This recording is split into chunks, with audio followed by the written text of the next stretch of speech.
अनंत कोटी ब्रह्मांड नायक राजाधिराज योगीराज परमब्रह्म सच्चिदानंद सद्गुरु श्री साईनाथ महाराज की जय। श्री साई सच्चरित्र मराठी अर्थ अध्याय 24 विनोद विलसितम म्हणजे थट्टा मस्करीचा खेळ।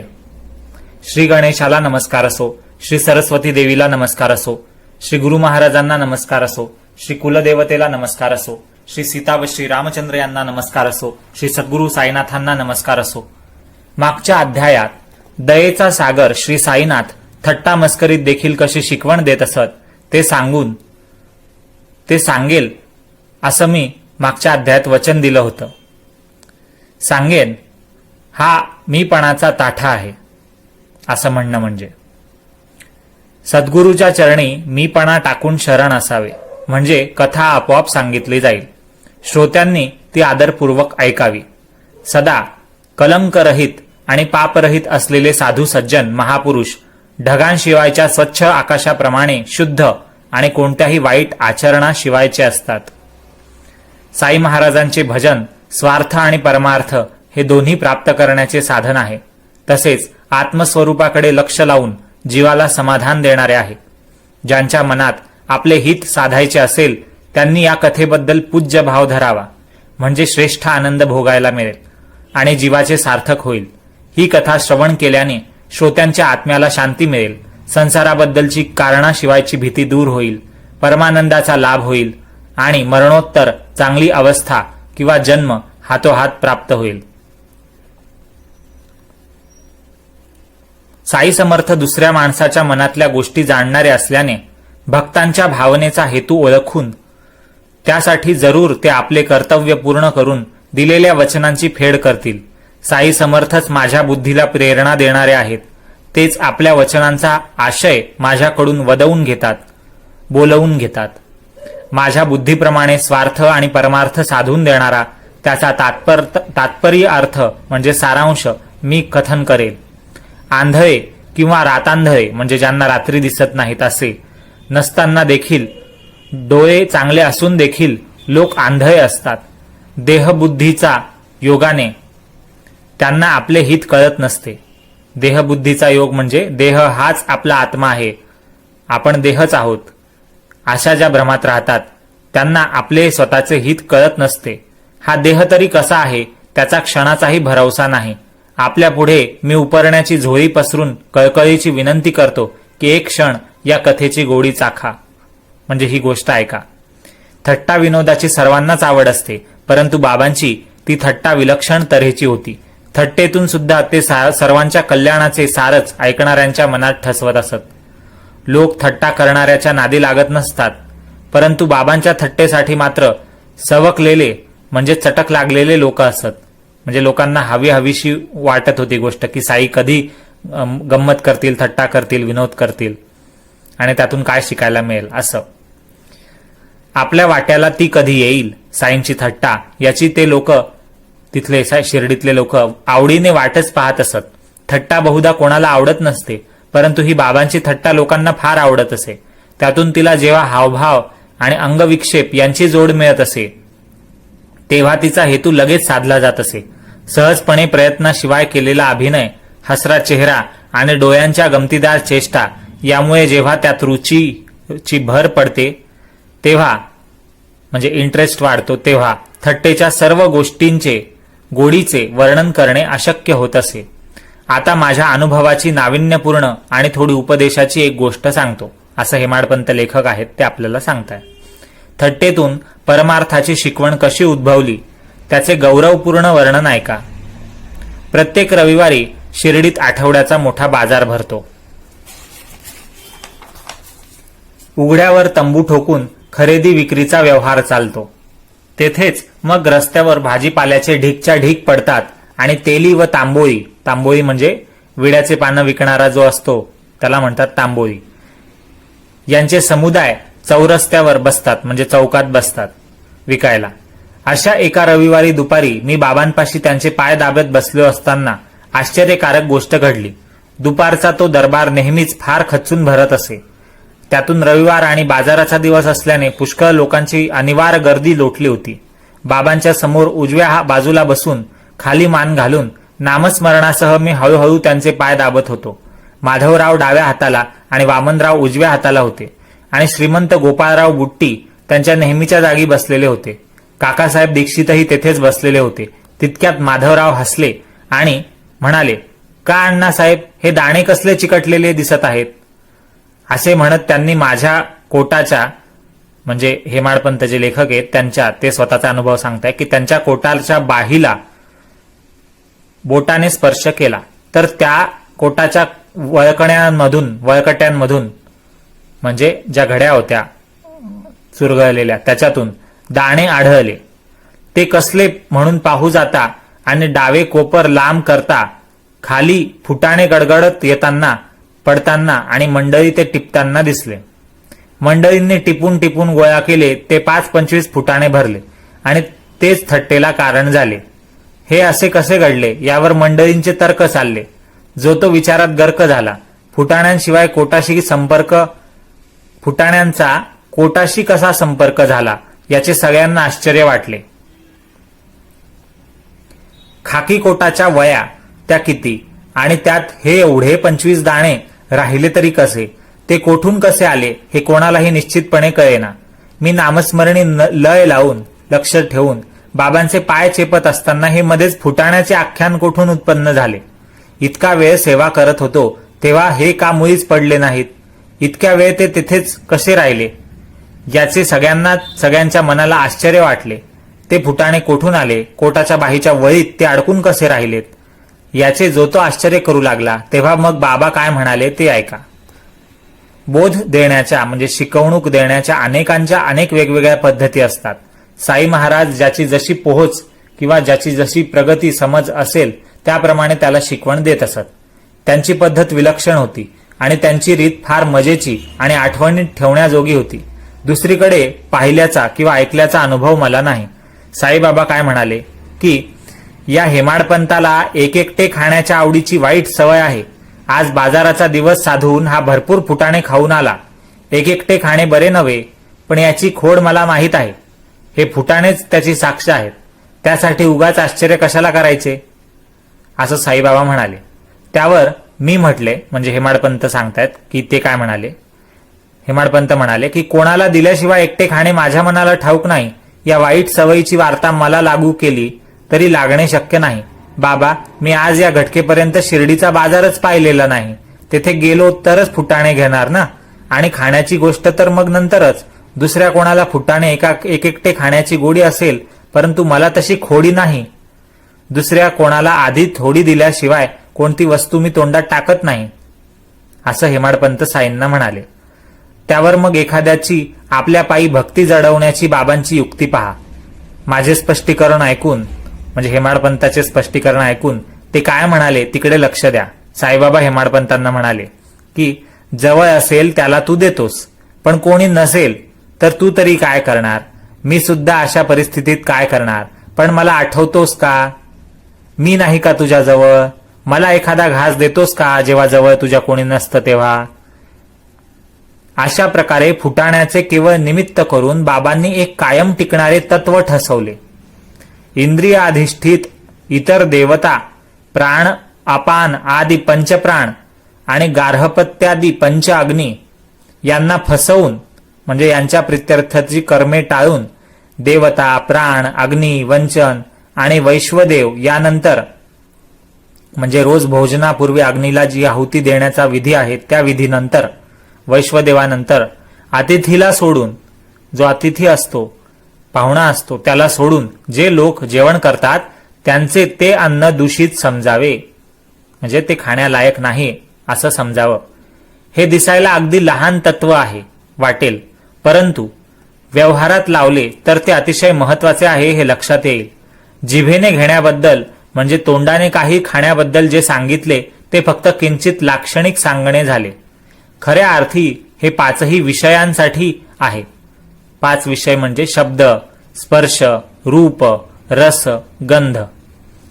ज्या माणसाला विषयांचा उपभोग घेण्याची हाव असते, अशा विषयांचा ज्यात मन रमतं, शब्दांमध्ये, स्पर्शामध्ये, रूपामध्ये, रसामध्ये, गंधामध्ये, तर त्याला परमार्थाचा लाभ होत नसतो.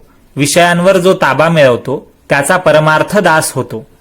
यदा पंचावतिष्ठन्ते ज्ञानानी मनसा सह बुद्धिश्च न विचेष्टती तामाहुः परमाम गतिम. म्हणजे याचा अर्थ असा की योगाभ्यास करता करता जेव्हा मनासहित पाचही इंद्रिये अगदी स्थिर होतात आणि बुद्धी देखील कोणतीही चेष्टा करण्याचे थांबवते, त्या स्थितीला योगाची सर्वोत्तम स्थिती म्हणतात. असे जे कठोपनिषदाच्या अध्याय 2 वल्ली 3 मधील या मंत्रात म्हटले आहे ते बाबा या थट्टेच्या निमित्ताने आणखीन पटवून देत होते, ठसवत होते. शब्द, स्पर्श, रूप, रस, गंध या रूप व गंध या बाकी 4 विषयांचा या गोष्टीशी संबंध आहे हे दाखवून प्रस्तुत कथेशी जुळणारे किती बोधप्रद उपदेशात्मक असे बाबांचे हे व्याख्यान, बोलणे. साईबाबा म्हणतात की मन, बुद्धी वगैरे इंद्रियगण विषयांचा उपभोग घेण्यास लाचावले, म्हणजे घेण्यास पुढाकार घेतला त्यांनी, उपभोग घेण्यास त्रमले, की भक्ताने आधी माझे स्मरण करावे, म्हणजे ते विषय हळूहळू मलाच अर्पण होतील. इंद्रिय विषयांशिवाय राहतील असे कधीच घडणार नाही. परंतु त्यांना जर गुरुचरणी अर्पण केले, म्हणजे कानाला श्रवण करण्याआधी ईश्वराचं किंवा गुरुचं, साईंचं नाव घेऊन ऐकलं, किंवा जिभेने चव घेताना किंवा बोलताना जीभ या इंद्रियाला अर्पण केलं साईंच्या नावाने, गुरूंच्या नावाने, स्पर्शाला, त्वचेला अर्पण केलं स्पर्श करण्याआधी, नेत्रसुख घेण्याआधी डोळ्यांना अर्पण केलं गुरुचरणी, सुगंधित सुवास घेण्याआधी नाकाला अर्पण केलं गुरुच्या चरणी. म्हणजे सर्व इंद्रियांना गुरुच्या चरणी उपभोग घेण्याच्या आधी अर्पण केलं तर त्यांच्याबद्दलची आसक्ती सहज कमी होईल. त्या इंद्रियांबद्दलची कोणती इच्छा उत्पन्न झाली तरी ती माझ्याविषयीच करावी. राग आला तरी माझ्यावरच रागवावं. अभिमान, दुराग्रह, इच्छा उत्पन्न झाली तरी ती माझ्यावरच करावी. अभिमान, दुराग्रह इत्यादी सुद्धा भक्तांनी माझ्याच पायी समर्पण करावेत. काम, क्रोध, अभिमान वगैरे वृत्ती जरी कडकडून उफाळून आल्या तरी त्या एका माझ्याकडेच नेम धरून सरळ सोडून द्याव्यात. या रीतीने क्रमाक्रमाने असल्या वृत्तींचा श्रीहरी नायनाट करील आणि या काम, क्रोध, अभिमानरूपी विषारी त्रिकुटांच्या लहरी, काम, क्रोध, अभिमान म्हणजे स्वतःवर जो अहंकार असतो, गर्व असतो तो, क्रोध म्हणजे कोणावरही आपला राग असतो, मत्सर असतो तो, आणि काम म्हणजे कोणतीही कामना, लोभ, मोह जो असतो तो. असं काम, क्रोध आणि अभिमान हे जे त्रिकूट आहे, म्हणजे हे 3 जे वाईट व्हिलन आहेत, खलनायक आहेत, यांच्या लहरी तो गोविंद म्हणजे परमेश्वर दूर करेल. किंबहुना, हे साई सांगतात आपल्याला, किंबहुना या सर्व क्षुब्ध मनोवृत्ती माझ्या स्वरूपातच लय पावतील किंवा त्या माझे स्वरूपच बनतील आणि माझ्या ठिकाणी शांत होतील. असा सराव होत गेला म्हणजे वृत्ती आपणच शक्तिहीन होतील आणि कालांतराने त्यांचे निर्मूलन होऊन मन वृत्तीशून्य होईल, म्हणजे शांत, स्तब्ध होईल. गुरु सर्व काळी जवळ आहे अशी ज्याची भावना पक्की झाली असेल त्याला विषय अशा प्रकारे कधीही त्रास देत नसतात. जेथे असली चांगली भावना रुजली असेल तेथेच संसाराच्या बंधनाची उकल झाली असे समजावे. प्रत्येक विषयामध्ये गुरु प्रगटला किंवा विषयांच्या रूपाने गुरु स्वतःच नटला म्हणजे थोडा सुद्धा विषयांचा उपभोग घेऊ लागला. बाबा अगदी जवळ आहेत या भावनेमुळे ते विषय भोगण्यास योग्य आहेत की अयोग्य आहेत याचा विचार मनात उठेल. असेव्य विषय सहजच सुटतील. असेव्य म्हणजे सेवन करण्यास अयोग्य, म्हणजेच भोगण्यास अयोग्य असे विषय दूर होतील. व्यसनी भक्तांचे व्यसन मोडेल आणि दृढ अभ्यासाने मन मूळ ठिकाणी वळवले म्हणजे असेव्य विषय म्हणजे अयोग्य विषय भोगणे मनाला नकोसे होईल. मग तो विषयांना दाबात ठेवण्यासाठी, कंट्रोलमध्ये ठेवण्यासाठी मन प्रयत्न करेल, तत्पर होईल. वेद हे त्या सर्व नियमांचे मूळ स्थान आहेत. नियमांचे त्यातील नियमांप्रमाणे मन मग विषयांचे सेवन करेल आणि मन मानेल तसे आचरण करणार नाही. अशी मनाला सवय लागली म्हणजे विषयांबद्दल विचार क्षीण होत जातील आणि क्षीण म्हणजे कमी होत जातील आणि गुरुभजनाची आवड उत्पन्न होऊन शुद्ध ज्ञानाला अंकुर फुटेल, म्हणजे शुद्ध ज्ञान वाढेल. मग शुद्ध ज्ञान वाढीला लागले की देहबुद्धीचे बंधन तुटेल आणि मग तीच बुद्धी अहम ब्रह्मी बुडी देईल, म्हणजे मीच ब्रह्म आहे, परमेश्वर आहे, मी परमेश्वराचाच भाग आहे अशा विचारात घडून जाईल आणि अनेक प्रकारचे सुख प्राप्त करेल. हा देह जरी क्षणभंगूर असला तरी त्यामुळेच परमपुरुषार्थ साध्य होतो आणि प्रत्यक्ष मोक्षापेक्षाही श्रेष्ठ अशा भक्तियोगाचा लाभ होतो. खऱ्या भक्तांनी भक्तीच्या सुखापुढे मोक्ष सदा तुच्छ मानलेला आहे. तुकाराम महाराज म्हणतात, मोक्ष तुमचा देवा, दुर्लभ तो तुमचा ठेवा, मज भक्तीची आवडी, नाही अंतरी ते गोडी. दुसऱ्या एका अभंगात तुकाराम महाराज भक्तीसाठी देवाला काय म्हणताय, विनंती करताय ते पहा. तुकाराम महाराज परमेश्वराला म्हणताय, तुका म्हणे गर्भवासी, सुखे घालावे आम्हासी, सुखे घालावे आम्हासी, सुखे घालावे आम्हासी. म्हणजे भक्ती करण्यासाठी आम्हाला परत परत गर्भवास दे, म्हणजे परत परत जन्म घेऊ दे, आम्हाला मुक्ती देऊ नको, असं तुकाराम महाराज म्हणताय. म्हणजे आम्हाला तुझी भक्ती करता यावी जन्म घेऊन. एकनाथ महाराजही म्हणतात, वारंवार जन्म घेऊ परी पाहू पंढरपूर. चारही पुरुषार्थांच्या वर या पाचव्या पुरुषार्थाची पायरी आहे. म्हणजे भक्ती ही पाचवा पुरुषार्थ आहे. धर्म, अर्थ, काम, मोक्ष हे जे चार पुरुषार्थ आहे, तर मोक्ष म्हणजे मुक्ती मिळवणं हा जो चौथा सर्वोच्च पायरी आहे, तर याच्या वरची एक पायरी आहे ती म्हणजे, आणि ती एक वेगळ्या प्रकारचा पुरुषार्थ आहे, पाचवा पुरुषार्थ, ती भक्ती आहे. एवढं महत्व संतांनी भक्तीला दिलेलं आहे. भक्तियोगाचे सर कोणाला येणार नाही. भक्तीची तऱ्हा अलौकिक आहे. गुरुसेवेमुळे जो कृतार्थ होईल, म्हणजे आयुष्यातले आपले साध्य गाठले आहे असा जो आहे तसा तो होईल, त्यालाच या भक्तीचे वर्म नीट कळेल, तोच परमार्थाची प्राप्ती करू शकेल. गुरु व देव यात ज्याचे मन भेद पाहिल, म्हणजे गुरु वेगळा आहे आणि देव वेगळा आहे असं जो मानेल, त्याने संपूर्ण भागवतात भगवंत पाहिलाच नाही आणि संपूर्ण रामायण वाचून रामाची सीता कोण हे त्याला कळलंच नाही असं समजावे.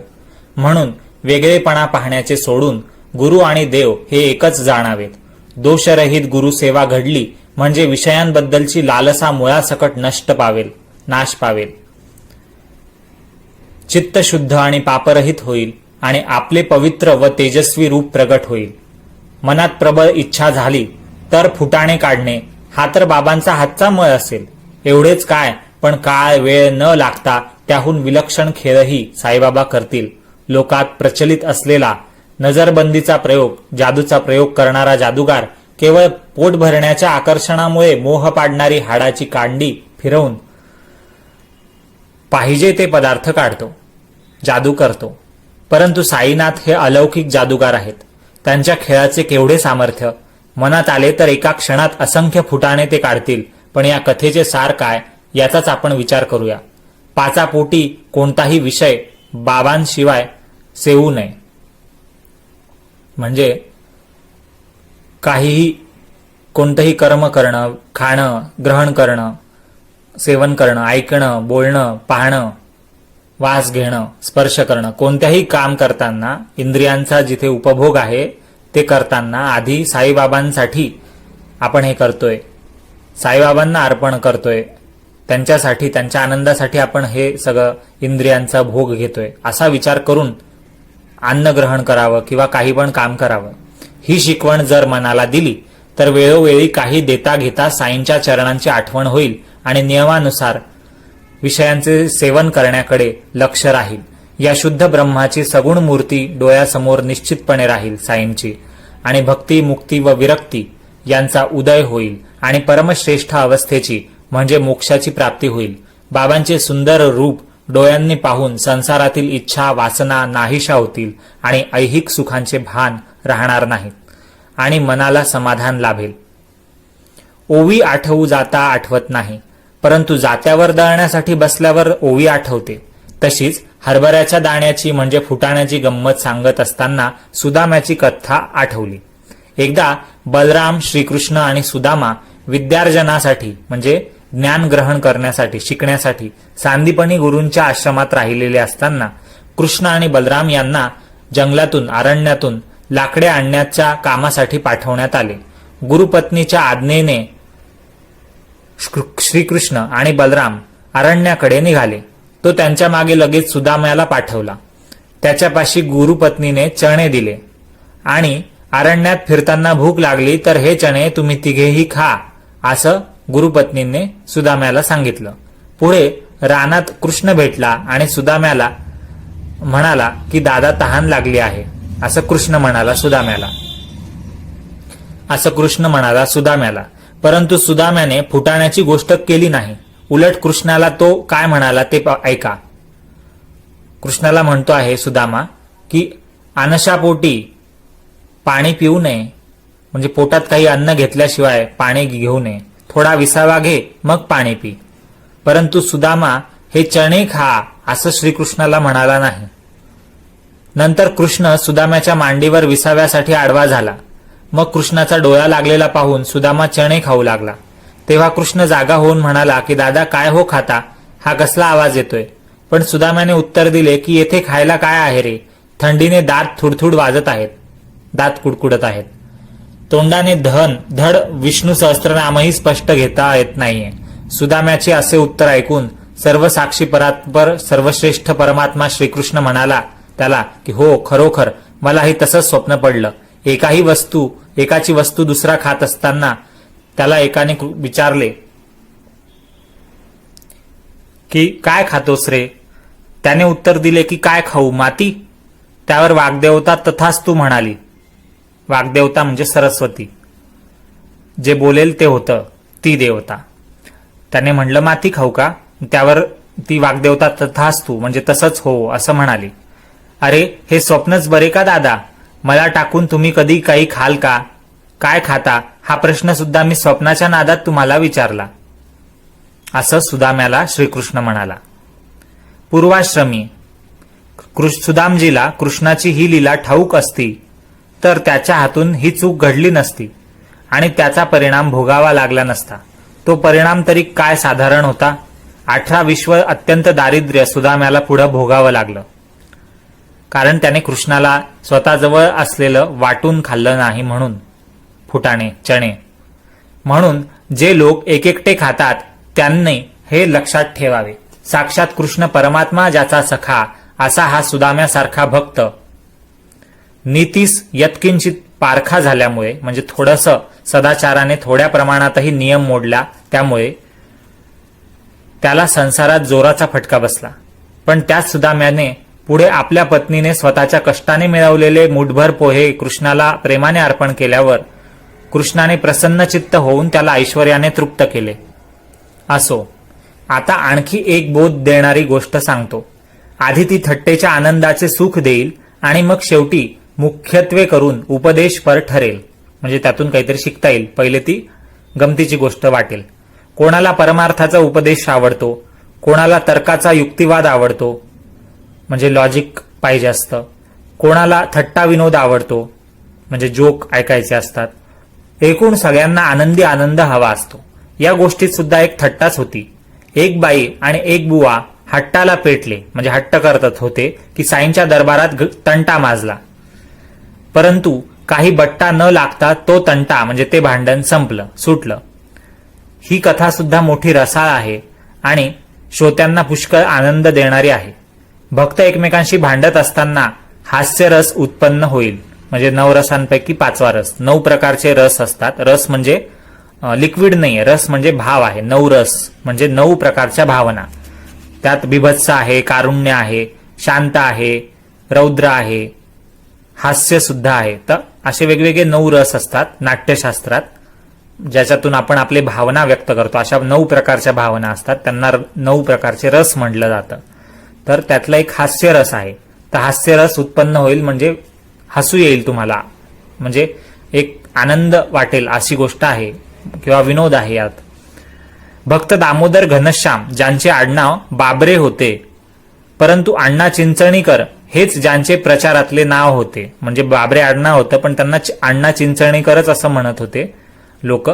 त्यांचे बाबांवर अमर्याद प्रेम होते, अमर्याद प्रेम. त्यांचा स्वभाव मोठा झणझणीत तिखट होता.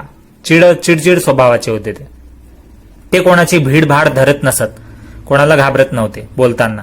योग्य असो का अयोग्य असो अगदी स्पष्ट उघड ते बोलत असत. मग त्याचा परिणाम हितकारक होईल की अनहितकारक म्हणजे अहितकारक होईल हे ते पाहत नसत.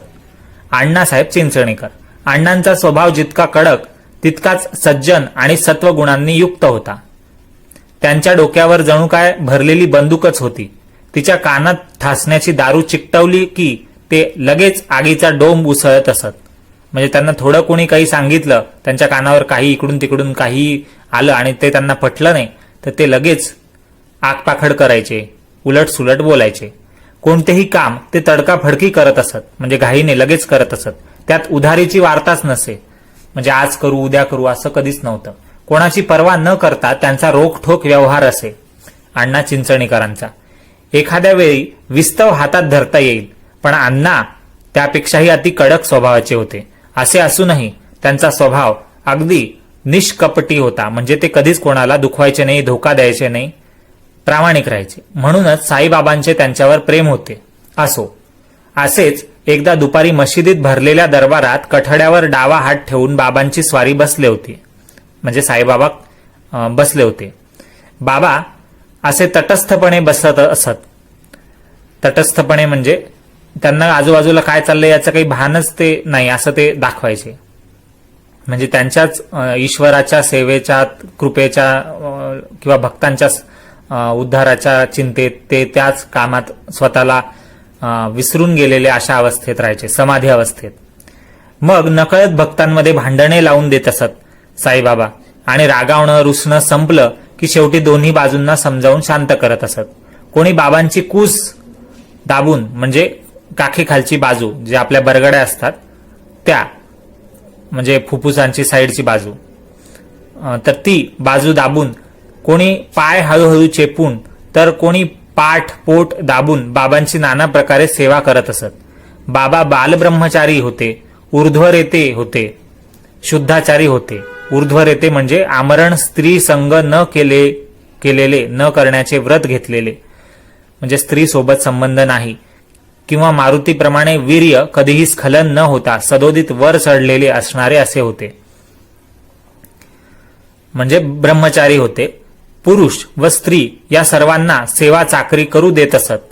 अण्णासाहेब जे चिंचणीकर आहेत ते कठड्याबाहेर पुढे वाकून बाबांचा डावा हात दाबत होते एका दुपारी.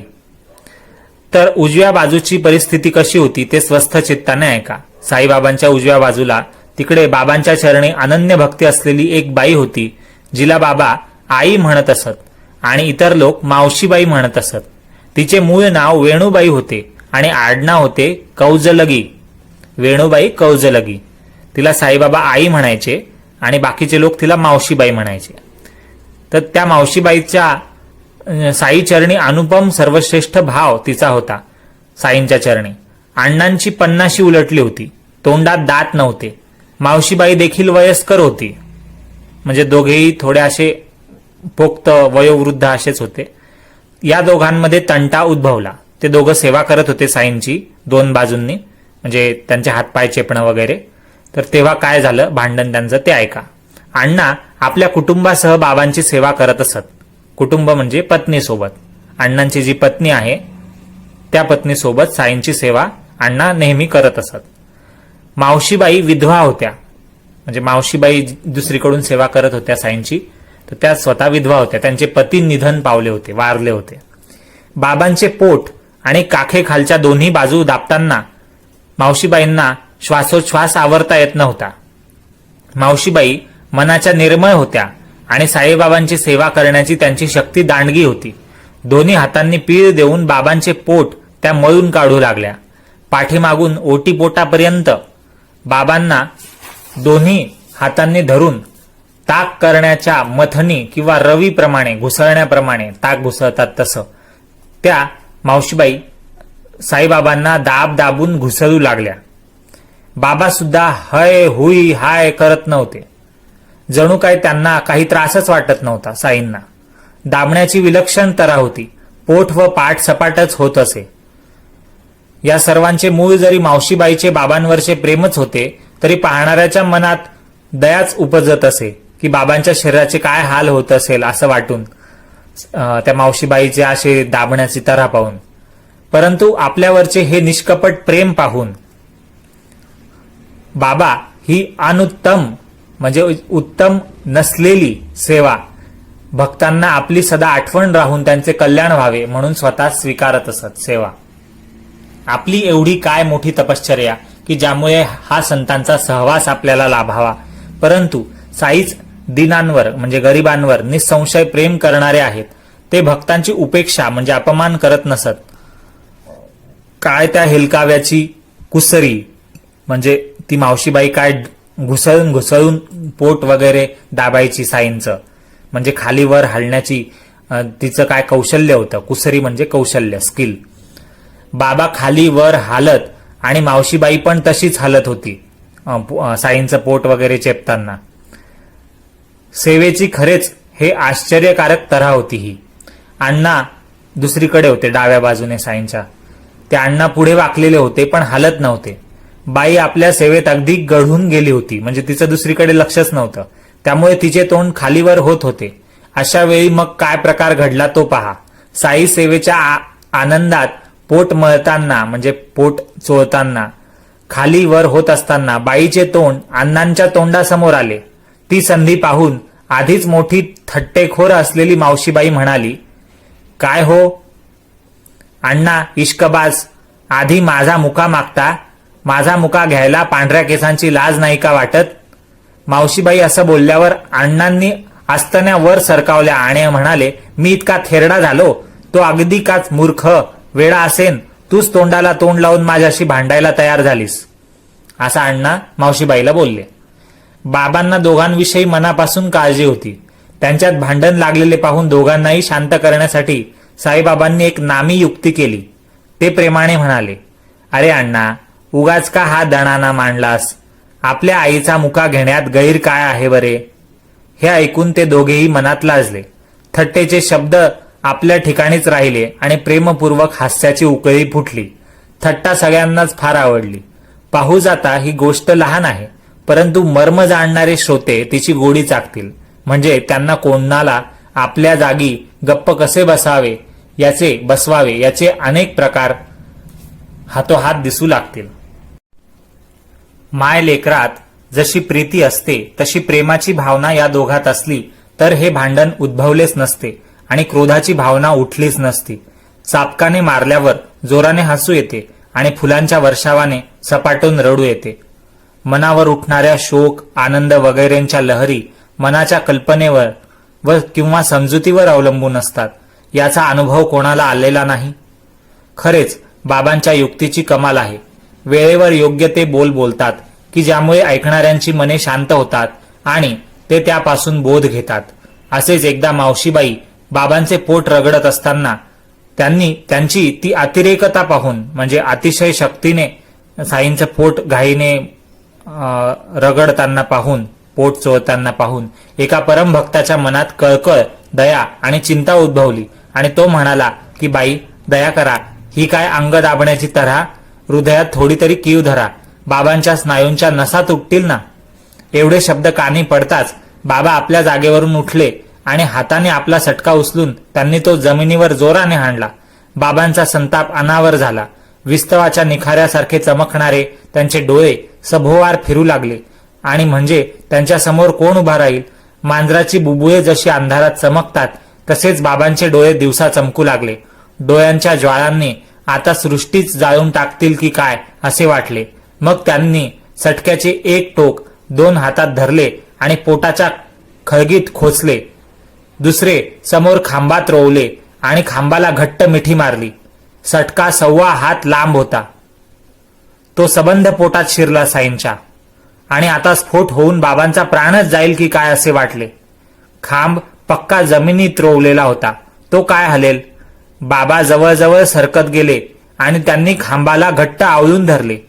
पाहणाऱ्यांचे तर तोंडचे पाणीच पळाले. आता स्फोट होईल म्हणून जो तो तोंडात बोट घालून बसला. बापरे, काय अघटित हा प्रसंग, केवढे भयंकर हे संकट ओढवले, या आकांताला काय उपाय करावा, अशा प्रकारे सर्व लोक चिंता करू लागले. त्या मावशी करता एवढे संकट, पण भक्ताधीन राहणे हे बाबांचे ब्रीदच होते ना. कधी कोणीही सेवा करीत असताना मध्येच कोणी त्या सेवेची अयोग्यता दाखवलेली किंवा सेवा करणाऱ्याला काही बोललेले बाबांना आवडत नसे. त्या प्रेमळ भक्ताच्या मनात आले की मावशीबाईला काही सूचना करावी म्हणजे बाबांना त्रास होणार नाही, तर त्याचा परिणाम असा का व्हावे बरे. असो, मग देवाला करुणा आली आणि साईबाबांच्या मनात शांतता उद्भवली. ती घाबरवणारी कल्पना सोडून ते आपल्या आसनावर येऊन बसले. तो प्रेमळ भक्त जरी निधडा होता तरी बाबांचा करडा स्वभाव पाहून त्याने कानाला खडा लावला आणि पुढे कसे वागायचे याचा बोध घेतला. म्हणजे तो शिकला की आता आपण असं साईंची कोणी सेवा करतंय तर साईंना उगाच त्रास होत असेल सेवेपासून, तर असा आपण विचार करू नये, असं तो शिकला. तेव्हापासून निश्चय केला की सेवा करणाऱ्या कोणाच्या वाटेला जाऊ नये. ज्याच्या मनात जसे येईल तसे करू द्यावे. साई समर्थ स्वतः शक्तिशाली आहेत. सेवा करताना कोणाला अटकाव करायचा किंवा कोणावर कृपा करून त्याला ती मनसोक्त सेवा करू द्यायची हे साई स्वतः जाणतात. सेवा करणाऱ्याचे गुण किंवा अवगुण आपण कशासाठी पाहावेत. एकाची सेवा साईबाबांना सुखदायक वाटते आणि दुसऱ्याची तीव्र वेदना देणारी किंवा झोंबणारी वाटते. हे तरी आपल्या बुद्धीचेच भावना तरंग आहेत ना. खरा प्रकार कोणालाच कळत नाही. असो, आता हा थट्टा विनोद पुरे.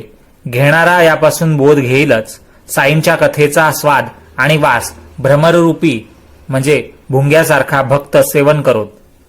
हेमाडपंत साई चरणी लीन झाले आहेत. पुढील अध्याय, जो पुढचा 25वा अध्याय येईल, तो याहीपेक्षा श्रेष्ठ असेल.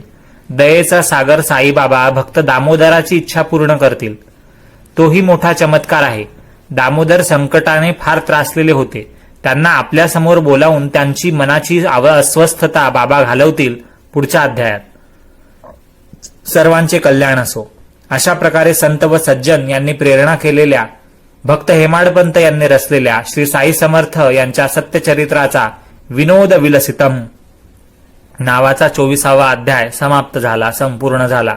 श्री सद्गुरू साईनाथांना अर्पण असो. सर्वत्र मंगल असो. शुभम भवतु. ओम साईराम.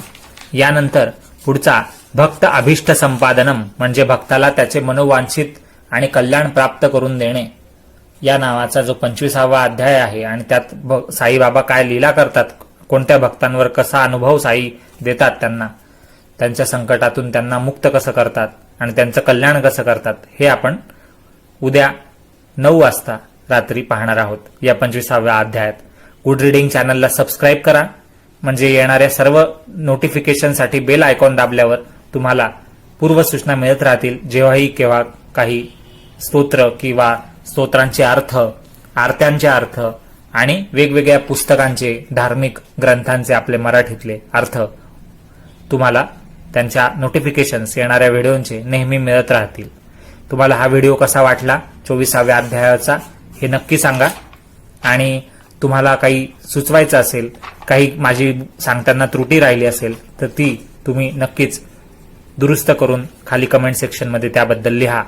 आणि हा व्हिडिओ आवडला असेल तर लाईक करा, लाईकच्या बटनवर क्लिक करून, आणि सबस्क्राईब नक्की करा, कारण की तुम्ही आपल्या या कुटुंबाचा भाग व्हावं ही माझी इच्छा आहे.